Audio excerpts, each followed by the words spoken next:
चलिए दोस्तों, मैंने इससे पहले 6 नंबर मॉडल प्रैक्टिस सेट तक आप लोग को पूरा करवा दिया। चलिए आज 8 नंबर प्रैक्टिस सेट की शुरुआत करते हैं। 7 नंबर की बात करें तो 7 नंबर मॉडल प्रैक्टिस सेट में थोड़ी बहुत प्रॉब्लम आ गई है, जिसकी वजह से हम नहीं कर पाए। चलिए 8वां की आज शुरुआत करते हैं। चलिए पहला नंबर क्वेश्चन देखते हैं। चलिए क्या कह रहा है हजारों झीलों की भूमि कहलाने वाला देश है। किस देश को हम हजार झीलों की भूमि कहते हैं? तो इसे बात किया जाए तो फिनलैंड देश को हजारों झीलों की भूमि कहते हैं। इसका आंसर हो जाएगा फिनलैंड। चलिए अगले क्वेश्चन की ओर।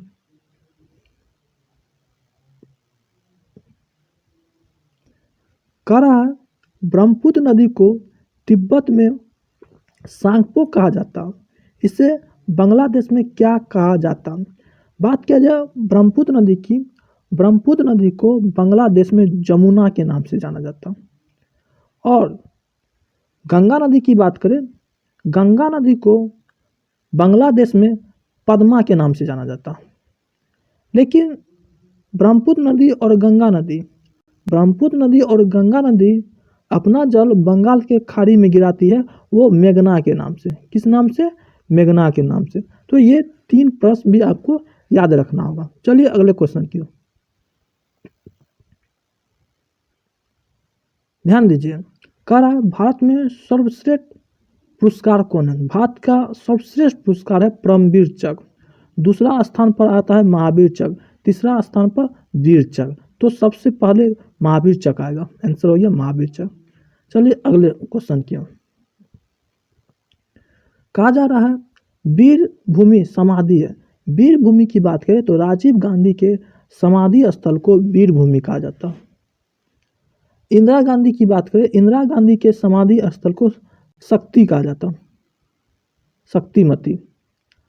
ठीक ना, याद रखिएगा। और संजय गांधी के समाधि स्थल की बात करें, इसे वन शांति वन कहा जाता है।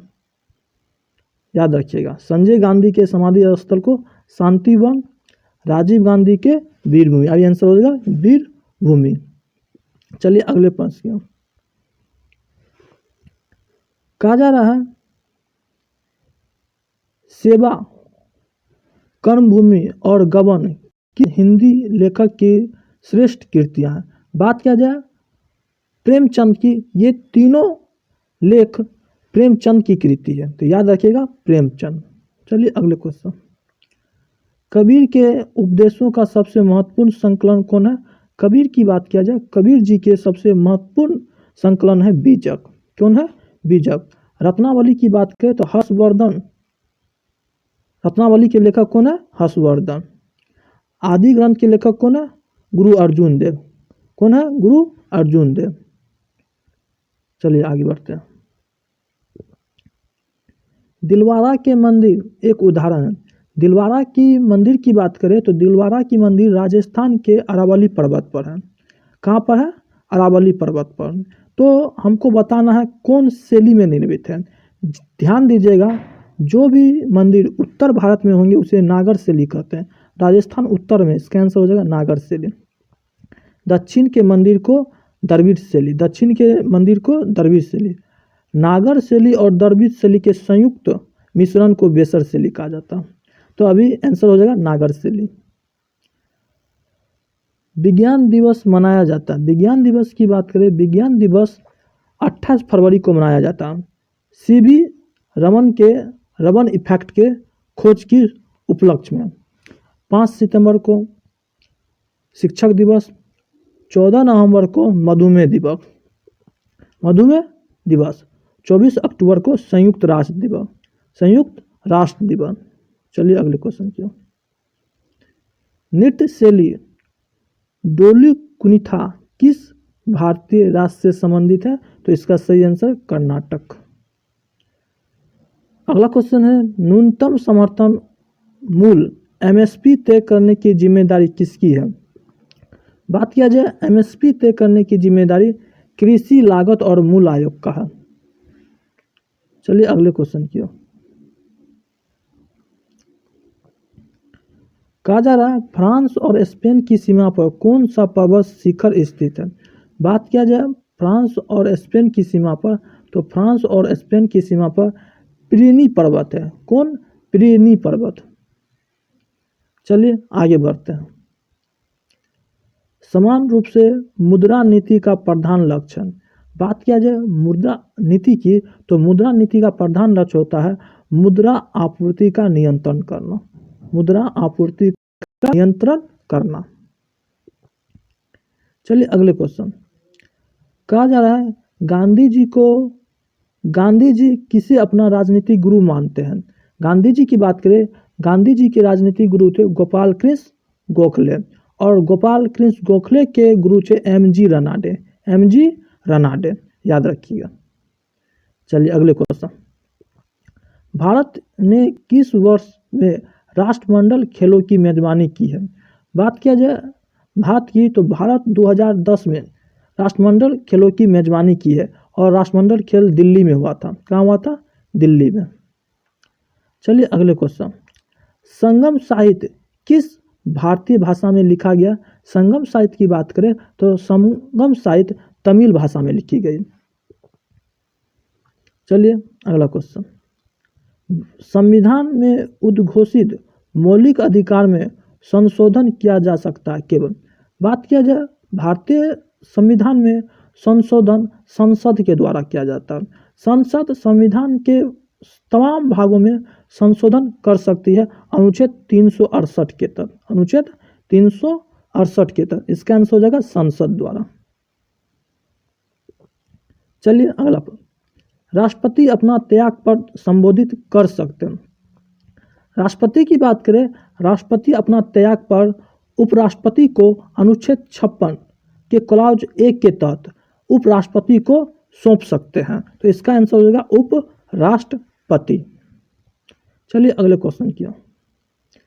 संविधान की 8वीं अनुसूची संविधान अधिनियम 2003 द्वारा यथार्थ अद्यतन में सूचीबद्ध भाषाओं की संख्या कितनी है। मतलब पूछा जा रहा है कि भारत के संविधान में वर्तमान समय में कितनी भाषा है, तो 22 भाषा है।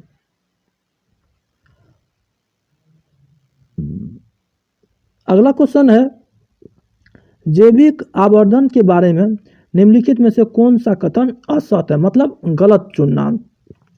गलत की बात करें तो इसकी अधिकतम सेकेंद्रन खाद्य श्रृंखला के निचले स्तर पर होता है, ये गलत है। बाद बाकी सभी सही है।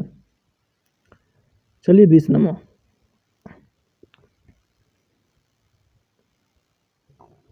चलिए ध्यान दीजिए। कहा जा रहा है ध्वनि के बारे में निम्नलिखित में से कौन सा कथन असत्य है, मतलब गलत को चुनना। ध्वनि निर्वात में आगे नहीं बढ़ सकती है। ध्वनि के लिए माध्यम की जरूरत है। ध्वनि के लिए किसका जरूरत है? माध्यम की जरूरत है। निर्वात में ध्वनि आगे नहीं बढ़ सकती है, ये सही बात है। ये क्या है? सही है। अगला है तापमान या माध्यम के निरपेक्ष ध्वनि की गति समान रहती है। नहीं, तापमान और माध्यम में ध्वनि की गति अलग अलग होती है, यही गलत है। हमको गलत चुनना था, तो गलत बी नंबर है। तो आंसर हो गया बी नंबर। चलिए 21 नंबर। पेट्रोल के अनेक उपयोगी उत्पाद प्राप्त किए जा सकते हैं। पेट्रोल की बात करें तो पेट्रोल हम लोग प्रवाही आसवन की प्रक्रिया से प्राप्त करते हैं। इसका आंसर डी नंबर। निम्नलिखित पदार्थ में कौन केवल एक ही तत्व से बना है। तो बात किया जाए हीरा की, तो हीरा एक ही तत्व से बने हैं, बाद बाकी ये यौगिक से बना हुआ है। चलिए अगले क्वेश्चन। मानव शरीर में सबसे प्रचुर तत्व है। मानव शरीर की बात करें, मानव शरीर में सबसे ज्यादा प्रचुर मात्रा में ऑक्सीजन पाया जाता है। आंसर हो जाएगा ऑक्सीजन। निम्नलिखित में से कौन एक एम्फीबियन उभयचर नहीं है।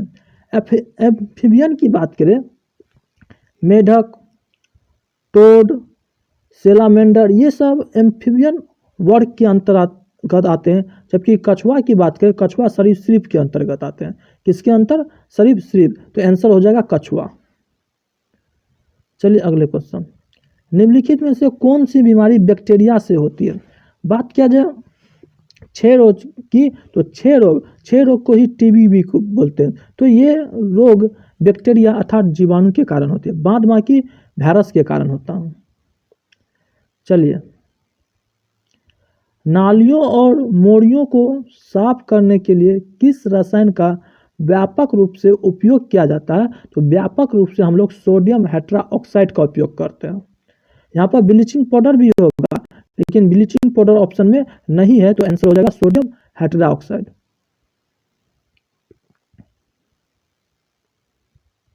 कह रहा है भारतीय मौसम विभाग IMD ने वर्षा से नदियों और जलाशयों में जल स्तर में वृद्धि के आकलन के लिए डैश नामक एक नई टेक्निक विकसित की है, तो उसका आंसर हो जाएगा प्रवाह आधारित पूर्व अनुमान दृष्टिकोण से। इस क्वेश्चन को आप याद ही रखिएगा, बेहतर क्वेश्चन है। चलिए 28 नंबर, कहा जा रहा है घावों को सहायता करने वाला विटामिन कौन है? घाव को भरने वाला विटामिन है विटामिन सी, तो याद रखिएगा विटामिन सी। विटामिन सी का रासायनिक नाम होता है एस्कॉर्बिक एसिड। चलिए आगे बढ़ते हैं। अनुवांशिक कूट के संग्रह के लिए उत्तरदायी अणु कौन है? तो इसका सही आंसर हो जाएगा DNA। और अनुवांशिक पदार्थ के वहन के लिए कौन जिम्मेदार है? तो जीन। चलिए अगला क्वेश्चन देखिए, ध्यान दीजिए। कहता 5 रुपया प्रीमियम पर 50 शेयर को प्रति 10 रुपया में बेचकर एक व्यक्ति कितनी राशि पा सकता है? मतलब 10 रुपया और 5 रुपया टोटल मिला के 15 रुपया, तो टोटल खर्च आ रहा 15 रुपया। तो एक शेयर का दाम है 15 रुपया, तो 50 शेयर का दाम कितना होगा? 15 पचे 750 रुपया, तो आंसर हो जाएगा 750। चलिए, कह रहा है सबसे छोटी संख्या ज्ञात कीजिए जो 4, 8, 2, 6 और 12 से विभाजित होगा। तो इनमें से हम सबसे पहले छोटी घोटेंगे। छोटा 36 है, 48, 144, 24 में से सबसे छोटा है 24। अब 24 4 से भी विभाजित है, 8 से भी है, 2 से भी है, 6 से भी है, 12 से, यानी इसका आंसर हो जाएगा 24। 24 इन सभी डिजिट से विभाज्य है, तो आंसर हो जाएगा 24। चलिए ये क्वेश्चन 32 नंबर क्वेश्चन हम आप लोग के लिए छोड़ देते हैं, आप लोग इसका बनाइएगा, आंसर बताइएगा। चलिए अगला क्वेश्चन, चलिए ध्यान दीजिए। कह रहा है 10 रुपया में 11 के हिसाब से खरीदा, मतलब कुछ एक विक्रेता कुछ नींबू 10 रुपया में 11 को खरीदा, ये क्रय मूल्य है, और 5 रुपया में 4 के हिसाब से बेच दिया। तो ध्यान दीजिएगा, जितना खरीदेगा उतना ही बेचेगा। यहाँ पर 11 खरीदा है तो 11 बेचेगा भी, तो इसका हम क्या करें, एलसीएम लेंगे। इसको हम 11 बनाने के लिए इसमें 11 से गुना किए 44, इसमें 4 से गुना किए 44। जितना खरीदें 44 खरीदें तो 44 बेचेंगे, इसमें 4 से मल्टीप्लाई किए तो इसमें भी 4 से, इसमें 11 से गुना किए तो इसमें 11 से। आप देखिए 40 हो गया, 40 में खरीदे हैं, 40 में खरीदे हैं, बेच कितना में रहेगा, 11 पचे 55 में बेच रहे हैं। कितना का फायदा हो रहा है, कितना का 15 का फायदा हो रहा है। प्रतिशत में बदलना है तो 100 से गुना कर, फायदा हो रहा है तो लाभ में आंसर आएगा, किस में आएगा, लाभ में आंसर आएगा। आप देखिए ये 0 से ये 0 कट गया, ये 2 बार में, ये 5 बार में, 15 पचे 75, 75 का आधा होता है 37.5, आंसर हो गया 37.5, 37 पर 5% लाभ हो जाएगा। चलिए अगले क्वेश्चन, मानसून का कारण है, मानसून की बात करें, मानसून हवा का मौसमी उत्क्रमण है, इसका आंसर हो जाएगा हवाओं का मौसमी उत्क्रमण। सिखवाद का प्रवर्तक कौन हुआ? सिख की बात करें, सिख धर्म के संस्थापक थे गुरु नानक। गुरु नानक का जन्म 1469 ईस्वी में हुआ था और इसकी मृत्यु 1539 ईस्वी में, इसकी मृत्यु 1539। 14 और 15 के बीच बात करें तो इसको कहते हैं 15वीं सदी, तो आंसर हो जाएगा 15वीं शताब्दी। द लैंड ऑफ गोल्ड के नाम से प्रसिद्ध अफ्रीकी राज्य है, बात किया जाए द लैंड ऑफ गोल्ड के नाम से प्रसिद्ध अफ्रीकी राज्य कौन है? तो ध्यान दीजिएगा, इसका आंसर हो जाएगा घना। घना की बात करें, घना की राजधानी अकरा, अकरा एकमात्र घना की राजधानी अकरा है जो कि 0 डिग्री देशांतर पर स्थित है, ये भी याद रखिएगा। और घना को स्वर्ण प्रदेश के भी नाम से जाना जाता है। आंसर हो जाएगा घना। अंतर्राष्ट्रीय वित्त निगम निम्नलिखित में से किससे संबंधित है? तो वित्त निगम की बात करें, इसका संबंध है IBRD से। 37 का बी नंबर। अहिंसा का चरम स्वरूप सर्वाधिक पालन किया जाता है। तो बात किया जाए सबसे ज़्यादा जैन धर्म में अहिंसा पर जोर दिया गया, तो इसका आंसर हो जाएगा जैन धर्म। चलिए अगले क्वेश्चन 39 नंबर। निम्नलिखित में से वह अंतिम बौद्ध राजा कौन था जो संस्कृत का महान विद्वान और लेखक था? तो इसका सही आंसर होगा हर्षवर्धन। हर्षवर्धन की बात करें तो हर्षवर्धन अपने शासनकाल में कई सारे ग्रंथ लिखने का काम किए, वो भी संस्कृत भाषा में, जैसे रत्नागिरी हो गया, नागानंद हो गया, प्रियदर्शिका होगा, ये सभी तमाम लेख की रचना संस्कृत भाषा में हर्षवर्धन के द्वारा किया गया, जिस कारण हर्षवर्धन को संस्कृत का महान विद्वान और लेखक कहा जाता। चलिए अगले क्वेश्चन की ध्यान दीजिएगा। कहा जा रहा है ब्रिटिश सरकार ने पहली बार यह घोषणा की कि उनकी मंशा भारत में धीरे धीरे उत्तरदायी सरकार बनाने की है। तो ये घोषणा अगस्त 1917 ईस्वी के घोषणा के तहत की गए थे, और इसी घोषणा के बाद एनी बेसेंट होम रूल की आंदोलन को समाप्त कर दी। इसकी आंसर हो जाएगा 1917। विजय नगर निम्नलिखित में से किस नदी के तट पर स्थित है? तो इसका आंसर होगा तुंगभद्रा नदी पर। कह रहा है यदि ग्रीनविच पर समय मध्याह्न 12 बजे हैं तो 50 डिग्री पूर्व देशांतर पर स्थित एक जगह पर समय क्या होगा? तो इसका आंसर होगा संध्या 3:20। इसको ज्योग्राफी में आगे हम बताएंगे कैसे इसको निकाला जाता है, इसको याद रखिएगा भी। चलिए, गोमतेश्वर की मूर्ति कहाँ स्थित है? गोमतेश्वर की मूर्ति की बात करें, ये कर्नाटक में। इस मूर्ति की लंबाई है 57 फीट।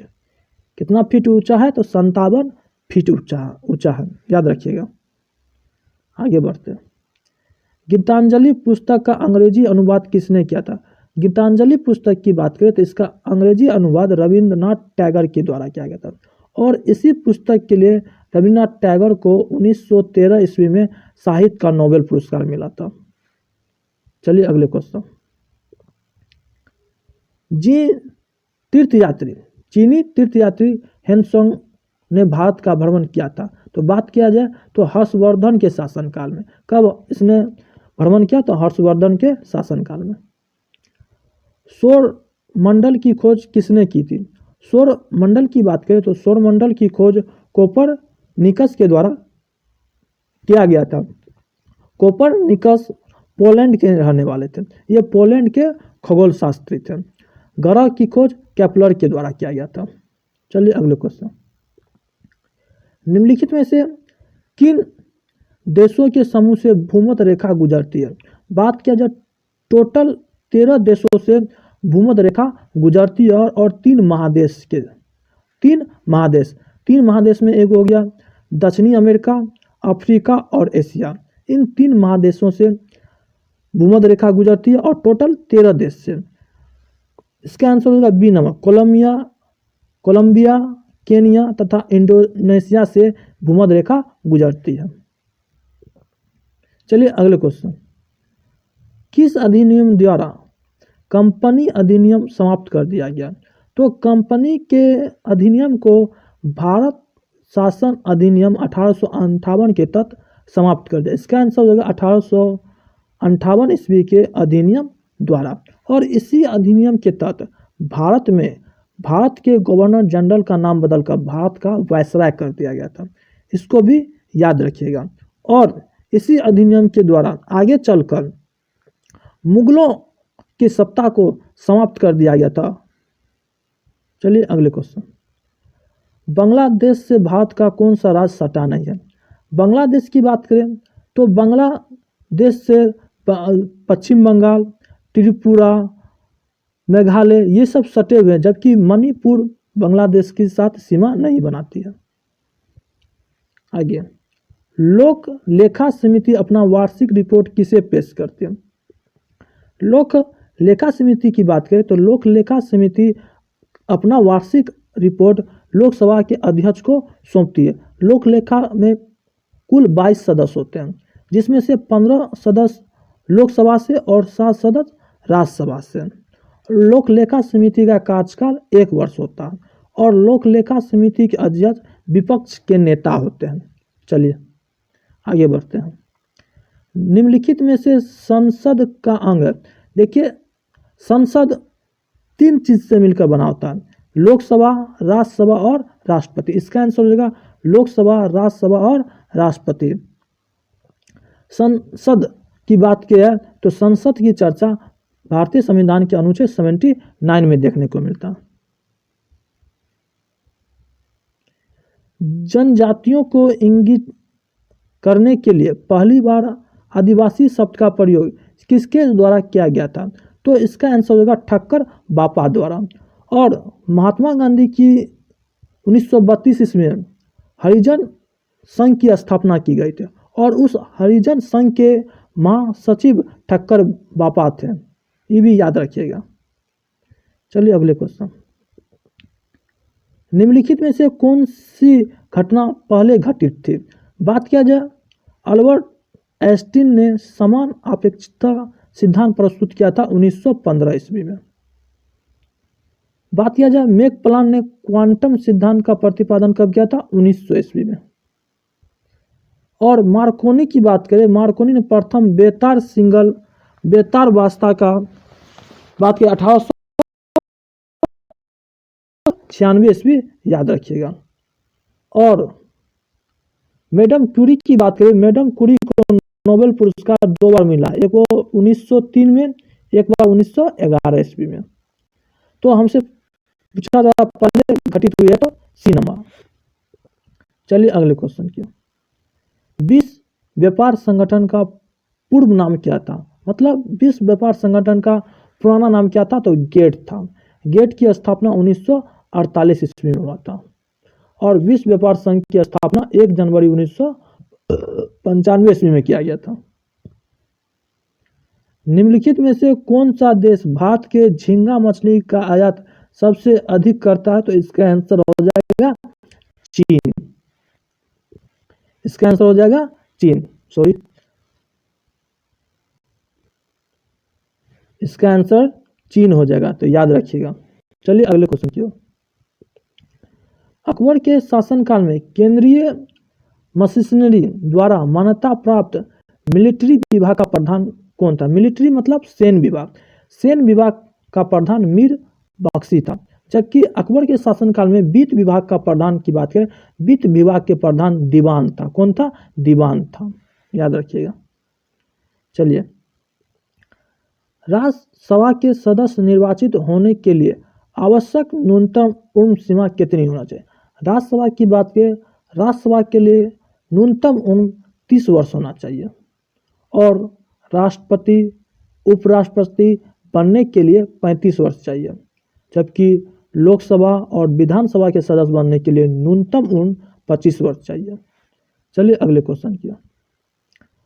वंदे मातरम गीत की रचना निम्नलिखित में से किसने किया था?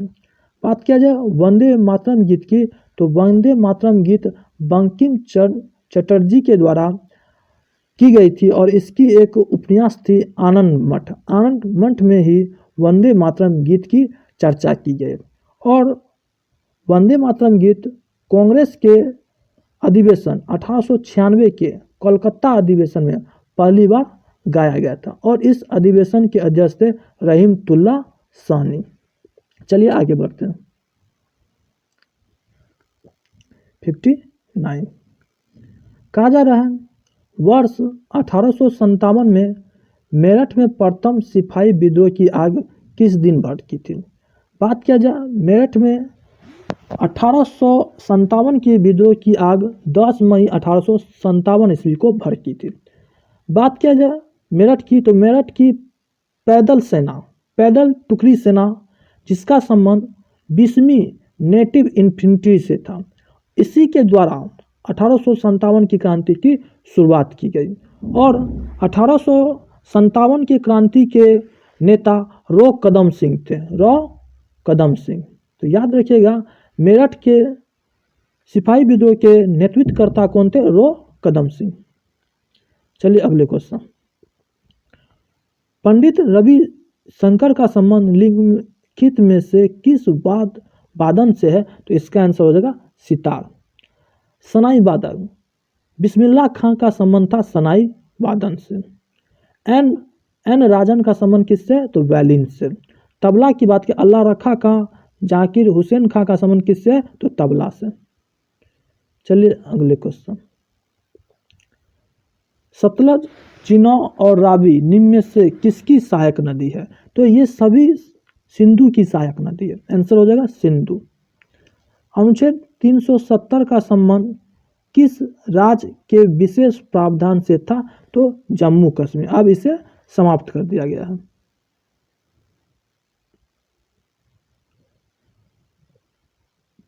चलिए 73 नंबर। सुएज नौ परिवहन नहर भूमध्य सागर को डैश के साथ जोड़ता है? तो इसको लाल सागर से जोड़ता है। किससे? लाल सागर से। भारत के राष्ट्रपति को पद से कौन हटा सकता? भारत के राष्ट्रपति को पद से संसद हटा सकता। कौन? संसद। संसद की बात करें तो संसद महाभियोग प्रक्रिया के द्वारा हटा सकते हैं। महाभियोग प्रक्रिया की चर्चा संविधान के अनुच्छेद 61 में की गई है। इसका आंसर हो जाएगा संसद। किस शासक ने वैशाली की लिच्छवी राजकुमारी कुमार देवी से विवाह किया था? बात किया जाए गुप्त वंश की तो गुप्त वंश के संस्थापक थे श्रीगुप्त। श्रीगुप्त का उत्तराधिकारी था घटोत्कच और गुप्त वंश का सबसे महान शासक था चंद्रगुप्त प्रथम। चंद्रगुप्त प्रथम की बात करें तो चंद्रगुप्त प्रथम ने ही वैशाली की लिच्छवी राजकुमारी कुमार देवी से विवाह की थी। इसका आंसर होगा चंद्रगुप्त प्रथम। आगे, चंद्रगुप्त प्रथम ने 320 ईस्वी में महाराजाधिराज की उपाधि धारण की थी। महाराजाधिराज की उपाधि धारण चंद्रगुप्त प्रथम ने पाटलिपुत्र में धारण की थी। कहाँ धारण की थी? पाटलिपुत्र में। इसका आंसर होगा पाटलिपुत्र। और चंद्रगुप्त प्रथम के ही शासनकाल में 319 और 20 ईस्वी में गुप्त संवत की शुरुआत की गई थी। याद रखिएगा गुप्त संवत की शुरुआत 319-20 ईस्वी में किसके द्वारा किया गया था? चंद्रगुप्त प्रथम के द्वारा। डॉक्टर राजेंद्र प्रसाद को 9 अगस्त 1942 ईस्वी को गिरफ्तार कर भेज दिया गया। बात किया जाए भारत छोड़ो आंदोलन की तो भारत छोड़ो आंदोलन की शुरुआत 9 अगस्त 1942 ईस्वी को हुई और इसी दिन अंग्रेजों ने ऑपरेशन जीरो आवर के तहत जितने भी उस समय के दिग्गज कांग्रेसी नेता थे सबों को पकड़कर जेल में बंद कर दिया और इसी क्रम में डॉक्टर राजेंद्र प्रसाद को बांकीपुर जेल में बंद कर दिया गया था। इसका आंसर हो जाएगा बांकीपुर जेल। भारत छोड़ो आंदोलन के दौरान किसने सरकारी नीति के विरोध में महाधिवक्ता के पद से त्यागपत्र दे दिया था? इसका आंसर होगा बलदेव शाही ने। बलदेव शाही ने त्यागपत्र दे दिया। राम दयाल सिंह की बात करें तो राम दयाल सिंह बिहार के प्रथम विधानसभा के अध्यक्ष थे। तो स्वतंत्र भारत के प्रथम बिहार विधानसभा के अध्यक्ष कौन थे? राम दयालु सिंह। याद रखिएगा। किसका चुनाव एकल संक्रमणीय मत प्रणाली से नहीं होता है?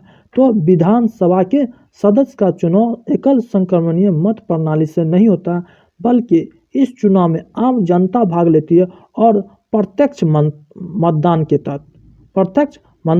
तहत इसका चुनाव किया जाता है व्यक्ति मताधिकार के आधार पर। चलिए अगले क्वेश्चन। सोन नहर की पूर्वी कनाल नहर जो पटना के निकट गंगा में मिलती है का उद्गम स्थल है? तो वारुण। इसका आंसर हो जाएगा वारुण। निम्नलिखित में से कौन सी गैर आवश्यकता जीवन प्रक्रिया नहीं है? तो इसका आंसर हो जाएगा संचारण। संचारण ये प्रक्रिया नहीं है।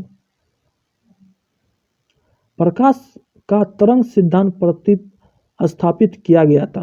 प्रकाश के तरंग सिद्धांत की बात करें तो इसका स्थापना हैगेन्स के द्वारा किया गया था, जबकि प्रकाश के कण सिद्धांत का अवधारणा न्यूटन के द्वारा दिया गया था। इसका आंसर हो जाएगा अभी बी, हैगेन्स। प्रकाश की गति न्यूनतम होगी जब यह गुजरेगी। प्रकाश की गति की बात करें, जब वायु से कांच में प्रवेश करेगी तो उसका गति कम हो जाएगा। इसका आंसर होगा कांच से होकर।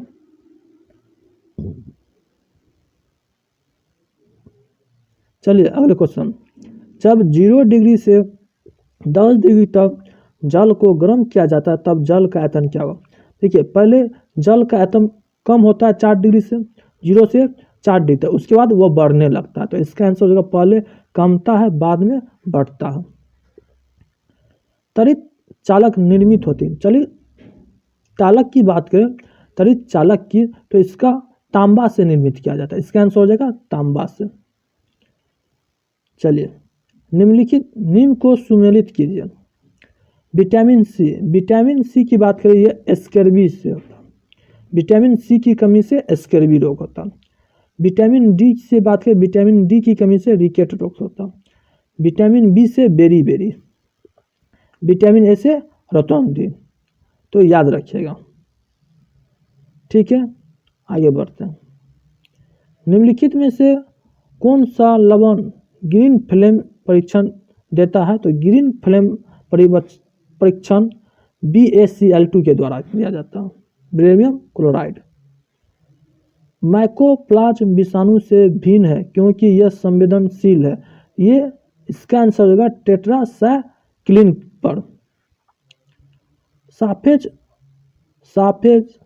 परागण उत्पन्न होता है तो ये पैनस में, ये परागण किस में उत्पन्न होता है तो पैनस में। आलू का अर्ध शीर्ष किसके द्वारा उत्पन्न होता है तो अल्टरनेरिया के द्वारा। चलिए 81 नंबर, ध्यान दीजिएगा। चलिए ये क्वेश्चन आप लोग के लिए छोड़ देते हैं, ये आप लोग बना के बताइएगा क्या होगा इसका आंसर।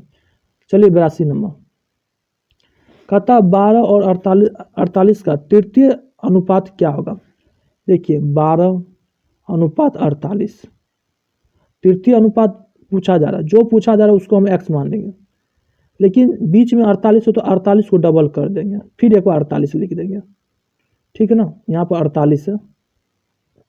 अब नज़दीक का गुना नज़दीक से, दूर का गुना दूर से करेंगे। 12 को x से गुना किया तो 12x हो गया, इधर हो गया 48 गुना 48। अब 12 से 48 कट जाएगा 3 बार में, 4 बार में 12 चौके 48। अब 48 को 4 से गुना करेंगे तो आ जाएगा 192, अर्थात तृतीय अनुपात हो गया 192। चलिए अगले क्वेश्चन, ध्यान दीजिएगा। इसका कहता मान निकालिए। पहले हम क्या करेंगे, 51 और 21 को जोड़ेंगे। जोड़ लिए, 1 1 2 5 2 7 72 हो गया, ठीक है। अब इसकी संख्या निकालेंगे। संख्या निकालने का नियम होता है अंतिम मतलब लास्ट में से प्रथम को घटा दीजिए, 30 आ गया। इसका डिफरेंस देखें कितना है, सब में डिफरेंस 3 3 का, 3 से भागा दे देंगे, 1 जोड़ देंगे तो हमें संख्या निकल जाती है। मतलब 21 से लेकर 51 तक कितनी संख्या है, तो ये कट जाएगा 10 बार में, 10 1 11, ठीक है। तो 11/2 गुना 72, क्योंकि SN का फॉर्मूला होता है n/2 इंटू प्रथम प्लस अंतिम।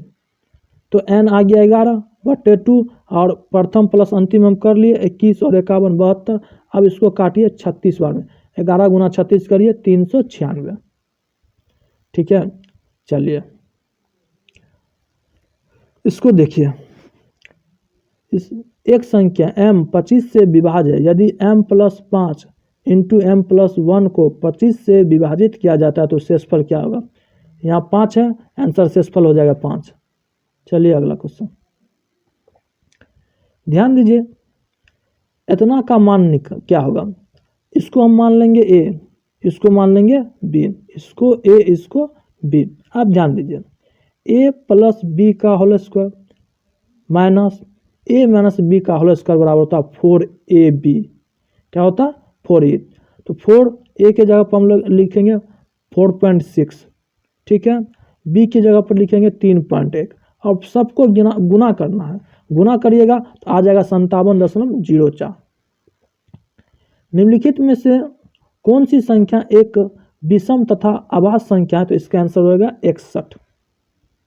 आगे, हाल ही में मोतिहारी के किस किसान को अभिनव विकास पुरस्कार से सम्मानित किया गया? इसका आंसर होगा विकास मिश्रा। इसका आंसर क्या हो जाएगा? विकास मिश्रा।